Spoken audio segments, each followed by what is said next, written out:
اگر آپ کو گھبراہٹ ہوتی ہے، رات میں کبھی یوں لگتا ہے کہ یار کسی نے گلا دبا دیا ہے، تو کبھی کوئی بوجھ پڑ گیا دل پر، نظر نہ لگے، کوئی جادو نہ کرے، کوئی اس طرح کا جن نہ پکڑ لے وغیرہ وغیرہ، کوئی بلا نہ پہنچے، آفت نہ پہنچے. بلا ہمارے ہاں وہ جنات کو بولتے ہیں. ایکچولی بلا کے معنی ہوتا ہے آفت، مصیبت. ہر مصیبت بلا کہلاتی ہے. اس کے لیے بہترین عمل مختصر سا اس کی عادت بنائے.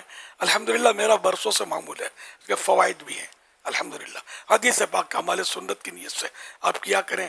یعنی روزانہ سوتے وقت یوں ہاتھ دعا کی طرح کر لیں اور سورۃ الاخلاص، یہ سنت کی نیت کرنی ہے تو ثواب بھی ملے گا نا. سورۃ الاخلاص، قل هو اللہ شریف، سورہ فلق اور سورہ ناس، یہ ایک ایک بار پڑھ لیں، چھو کر لیں. اور جہاں سے سنت یہ کہ چہرے سے شروع کرے، یعنی آگے سے شروع کرے، جہاں تک جسم کے ذرے ذرے پر جہاں تک ہاتھ پہنچ سکتا ہے، کپڑوں پر، جہاں جہاں تک ہاتھ پہنچتا ہے وہ ہاتھ پہنچانا ہے. یہ ہوا ایک بار. اسی طرح 3 بار کرنا ہے. تو انشاءاللہ یہ آپ پڑھتے رہیں گے.